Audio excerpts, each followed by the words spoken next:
There are basically three major power systems, roughly speaking. North America, Europe, and Northeast Asia, now joined to India and South Asia and to Southeast Asia. There are lots of integration among them. They're not distinct, but they are identifiable power centers. Separate from them are the major oil producers, which have no power but have a lot of financial resources.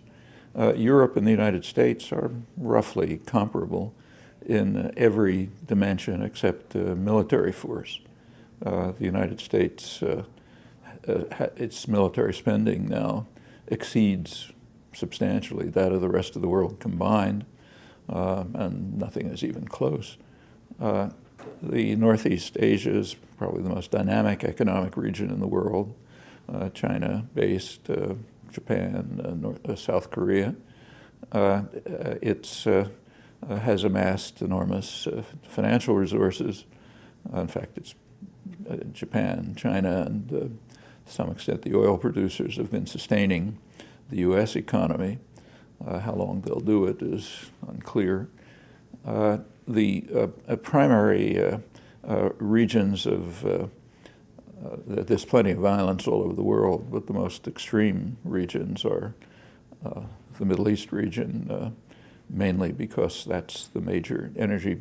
These are the major sources of energy for the world. The U.S. invasion of Iraq is the central part of it, but not the only one. And it's a very volatile area. There could be a confrontation between the U.S. and Iran, U.S.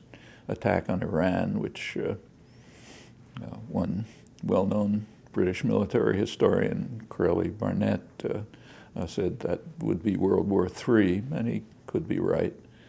There are other tendencies developing. South America, as you mentioned, is actually for the first time in its history since the Spanish invasion, is making significant moves towards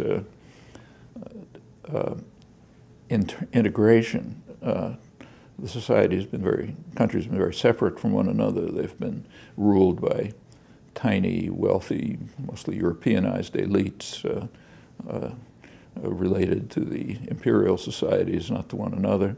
And they're moving towards a degree of integration, hence independence. And they're also beginning slowly to tackle some of their immense internal problems. There's a huge inequality. In fact, some of the most exciting democratic experiments, maybe the most exciting, are taking place right there, especially in Bolivia, where the majority of the population, the indigenous majority, has, for the first time, entered the political arena in a serious way, elected their own candidate from their own ranks. It's leading to a possible threat of secession by the white Europeanized elite, which has always run the country and has most of the resources. And there's plenty of sources of conflict there, but important development in many ways the most exciting area of the world, I think. There's the Bank of the South, which is broadly supported, could be an alternative development fund, just as the Asian Development Bank could be. What happens in China and India will be, no doubt, of enormous significance. They do have high growth rates. A lot of people have been taken out of poverty. It should be recalled that they've succeeded in doing this largely by violating the rules of the game that the Western powers have attempted to establish. That's no surprise to economic historians, because that's the way the developed countries got rich themselves. But they're now significant players on the world scene, particularly China, however, with extraordinary internal problems. Hundreds of millions of people either destitute or in serious economic problems, enormous ecological problems. India, which has has developed significantly in the last, actually starting in the 1980s, but particularly in the last 15 years, still ranks, I think, about 125th or so in the United Nations Human Development Index. It's a scene of enormous poverty and destitution.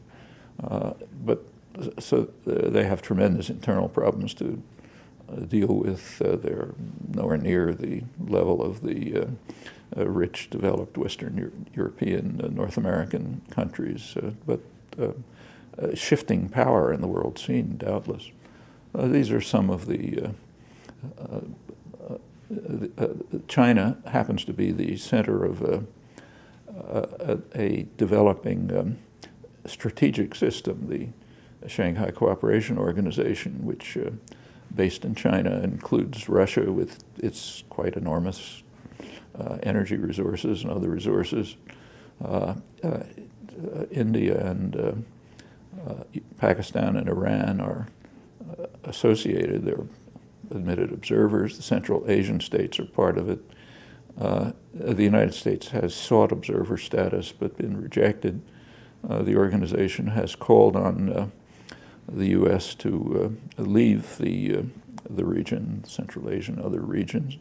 And this is a slowly emerging power bloc that some regard as potentially a counterpart to NATO, with substantial internal resources, Russian particularly, but if Iran joins in, even more, and reaching out towards even towards Saudi Arabia, which is the jewel in the crown as far as energy resources are concerned. So, doubtless a source of enormous concern to the United States, which is trying pretty desperately to set up a Sunni counterforce and to somehow control Iraq, which has turned into a total catastrophe. These are some, not all, of the major live issues on the global scene.